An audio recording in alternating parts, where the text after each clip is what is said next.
Arsenal have beaten Man City 1-0 in the Premier League, their first victory in the league over City under Mikel Arteta. It's a massive win for Arsenal. We'll break down what was so good about Arsenal today, and obviously what was the massive issue for City. There were a few. Let's be completely real. If you're new to the channel, make sure you subscribe. Would really appreciate it. I had to talk about City lacking fluidity, lacking rhythm in midfield, lacking a bit of directness. Doku came on and changed. I don't say changed the game, but he made City look far more direct. As a consequence, I think actually City lost the ball too many times in the final 20 minutes. And Arsenal with a moment of brilliance almost from Martinelli. I know the shot was probably going wide, but it's just that moment, that snapshot of kind of taking a chance, and it's obviously bounced off Nathan Ake, and Arsenal have taken a 1-0 win, which on paper, however you look at the kind of performances from both sides, if Rodri's fit, Saka's fit, these kind of contexts we always apply to football, let's be completely real and say they've beaten City, they've beaten the champions 1-0 at home. It's a massive statement for Arsenal. It's huge. It's the kind of gritty 1-0 win that sees sides win the Premier League title. I remember City doing it against United. Back into the season, Vincent Kompany, 1-0. You're not always going to smash these sides 3-0, 4-0 that are around you. Sometimes it has to be ugly, it has to be deflections, it has to be... Rodri had a big winner at the Emirates a few seasons ago. And by God, I wish we had him now to get these kind of winners for us. Because even look, Rodri is a big factor in this game. Controlling midfield, spraying it side to side, the right pass at the right time, over the top to Erling Haaland, who I think missed that kind of ball today. But even the kind of the minerals, the leadership that you see from these big midfield players, the Vieiras of the world, the Lampards of the world, Rodri's in that kind of catalogue of midfielders now. And not having him, we were really soft in midfield. Kovacic compensated, I think, for his lack of ability off the ball a little bit. I think he's very reminiscent maybe of Paul Scholes for me in terms of when he's off the ball, he looks a little bit off of it in terms of his speed, getting into a challenge, and sometimes that can lead to a couple of dangerous challenges. Let me know in the comments down below if you thought it was a red card or not. But for me, I don't think Curtis Jones was a red card, so I don't think Kovacic should have had 2 yellow cards. Maybe 1 yellow card and another one like that, he gets sent off. But 2, in this day and age, 2 dangerous challenges that alluded to the fact that maybe Kovacic isn't the best off the ball. And I think he tried to compensate Guardiola for that lack of Rodri. So Kovacic is kind of one half of Rodri, the ball playing half. Then maybe Rico Lewis is kind of the protector to Kovacic in terms of energy and work rate around Kovacic to have a kind of base of a 2. But in reality, I think there would be an argument maybe someone like Calvin Phillips has got more of that leadership off the ball in midfield, more of the gritty resilience you need. I don't think he's been good enough to warrant that. Nunez came on, looked tidy. He looked tidy. I don't want to say he was incredible either. Let's just talk about Arsenal. The back 4 handled Haaland very well, handled Phil Foden very well, who at points I didn't quite get his position. I know he's playing as a left winger. He was never stretching Ben White. He was never stretching the Arsenal back line. He wasn't making penetrating runs. He was obviously, his intention was to start left wing, tuck in a little bit. A bit like how Bernardo Silva was playing right wing last season. He'd tuck in. He'd tuck into the build-up play with De Bruyne and Kyle Walker or Akanji or whoever it was on the right side of the fence. So Phil Foden's doing that from the left with Gvardiol. So it's a very slow, introverted left-hand side for City. No stretching of the play. No pressurising Arsenal's back 4. You have to sit there and say Gabriel handled things very, very well. Saliba, Zinchenko, as much I think there's vulnerabilities in Zinchenko's game, you have to sit there and say Zinchenko handled it very, very well. And again, you go back to the record books, it's a 1-0 win for Arsenal. It's a clean sheet for Arsenal. Their back line is fantastic. And David Raya didn't have too much to do today.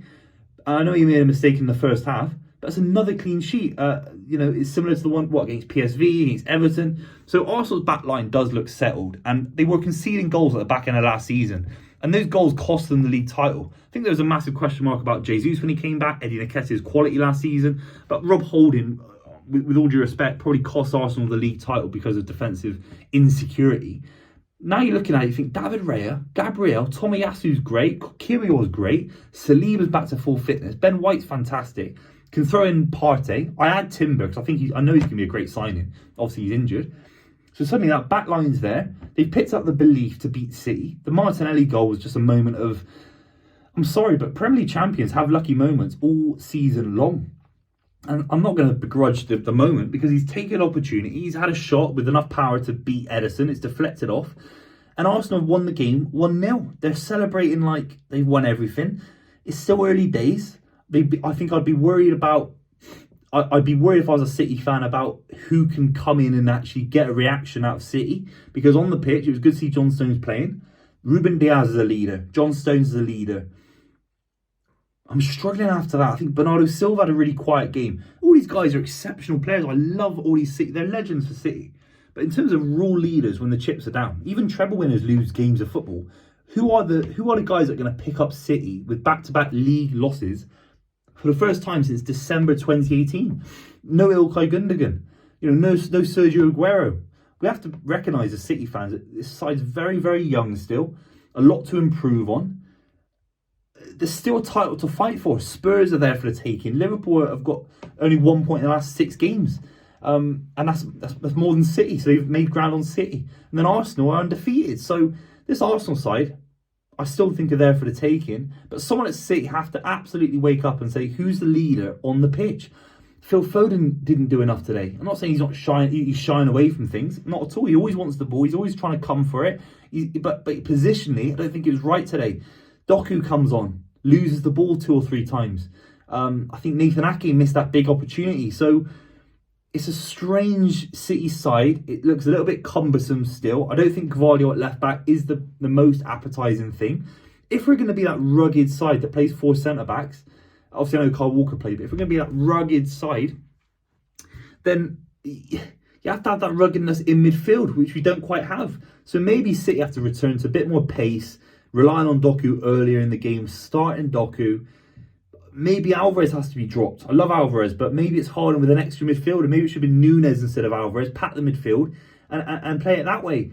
It would be concerning for me as well. Erling Haaland, I still think he's top scorer in the league. But again, a piece that if he doesn't score, did he influence Arsenal enough? I don't know if he did. You have to let me know in the comments down below.